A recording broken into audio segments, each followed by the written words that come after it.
Well, negotiations on that $700 billion rescue of the financial system is stalling. What happened between yesterday afternoon when it looked like a deal would pass to yesterday evening? Is there a compromise that can work? Joining us now, two of the lawmakers, both members of the House Financial Services Committee. We are joined by Representative Michele Bachmann. She is a Republican from Minnesota, and also Representative Brad Miller, a Democrat from North Carolina. Congresswoman Bachmann, I want to ask you first, what happened? I mean, we heard the language from Chris Dodd actually yesterday saying that the plan is pretty much put together. Then, as we understand it, lawmakers were called to the White House and there was a complete change. What happens? Well, Deirdre, there never was a deal. That's what the narrative is going around Washington, D.C. last night, but there never was a deal. You have to have four players in order to have a deal, and that's the Republicans and Democrats in the Senate, the Republicans and Democrats in the House, and the Republicans in the House were never on board with the deal. We've been trying to look for a solution that would not put the taxpayers on the hook for this $700 billion bailout. So I think it was misreported yesterday because there never was a deal. But it was a very public then misreporting because everybody was talking about it. Congressman Miller, what's your reaction to that?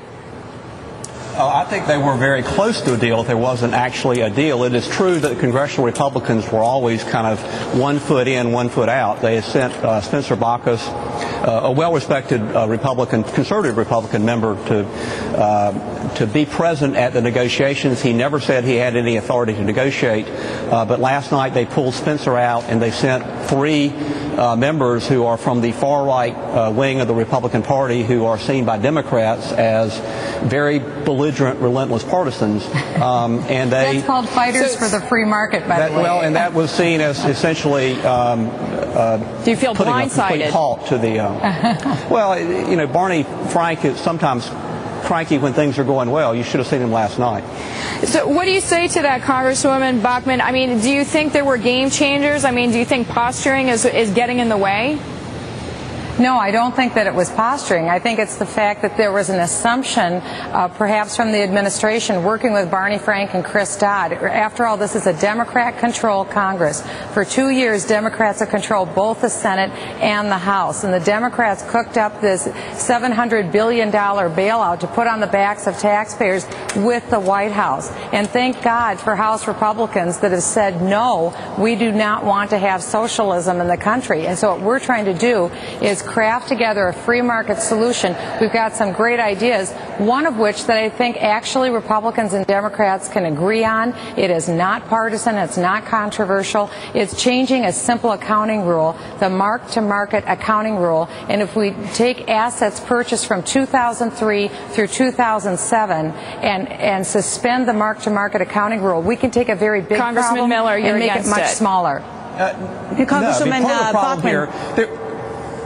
I'm sorry, you want me to?